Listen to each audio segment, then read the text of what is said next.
সম্মানিত ওস্তাদের কথাগুলো একটু শুনেন, তারপরে কিছু কথা বলবো আমি ইনশাআল্লাহ। একটু শুনেন ধৈর্য সহকারে।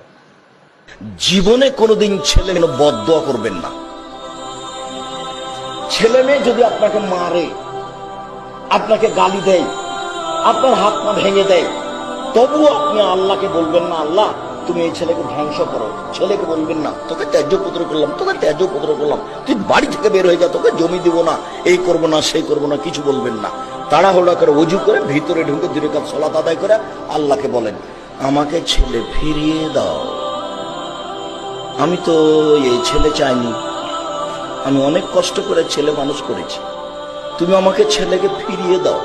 কান্নাকাটি করে চোখের পানি ঝরিয়ে বলেন, একটু পরে ছেলে এসে পা ধরে ক্ষমা নিবে, দিয়ে বলবে আব্বা আমার ভুল হয়েছে, জীবনে আপনার সাথে এই আচরণ করবো না। কথা মনে হয় বুঝাতে পারলাম না।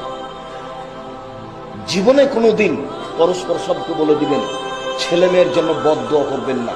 1 নম্বর শিক্ষা এখানে।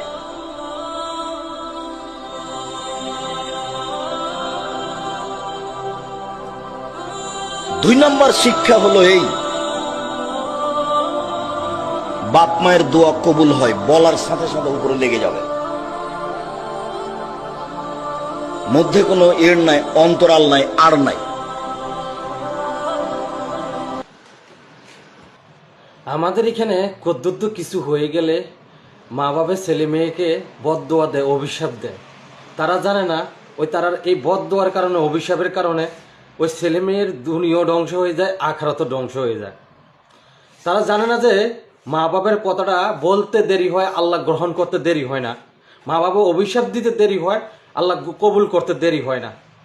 এজন্য মা বাপে বদদোয়া দিতে পারেন, যদি মনে কষ্ট হয়ে যায় বলে এইভাবে বদদোয়া দেন, আল্লাহ তোমাকে অলি বানাই দাও, আল্লাহ তোমাকে ইমাম সাহেব বানাই দাও, আল্লাহ তোমাকে কোরআনের হাফেজ বানাই দাও, আল্লাহ তোমাকে হাদিসের হাফেজ বানাই দাও, আল্লাহ তোমাকে সরল রাস্তা দাও। এইভাবে অভিশাপ দেওয়া যায়। মা বাপের দোয়া সাথে সাথে গ্রহণ হয়ে যায়। মা বাবা অভিশাপ দিতে দেরি, ছেলে সন্তানের ভবিষ্যৎ ধ্বংস হইতে দেরি নয়, আখিরাত ধ্বংস হইতে দেরি হয় না। এজন্য ছেলে মেয়েকে গালি দিয়েন না, ছেলে মেয়েকে বদদোয়া দিয়েন না, অভিশাপ দিয়েন না। যতই কষ্ট পান আল্লাহর কাছে চান, 2 হাত উঠে আল্লাহর কাছে চান। দেখবেন ওই ছেলে একদিন আপনার পা ধুয়ে পানি খাবে, ওই ছেলে একদিন আপনার কাছে কান্না করবে, মা আমার ভুল হয়ে গেছে, বাবা আমার ভুল হয়ে গেছে, আমাকে ক্ষমা করে দাও। আল্লাহর কাছে চান না। আমরা তো আল্লাহর কাছে চাইতে জানি না, এজন্য আমরা এই পরিস্থিতি। এজন্য আমরা নিজে পথগ্রস্ত, আমাদের ছেলে মেয়েরও পথগ্রস্ত করে দিই। আমরা নিজেও অভিশপ্ত, আমাদের ছেলে মেয়েকে অভিশপ্ত করে দিই। আল্লাহ আমাদেরকে বুঝার তৌফিক, আল্লাহ আমাদেরকে হেদায়েত করো। আসসালামু আলাইকুম।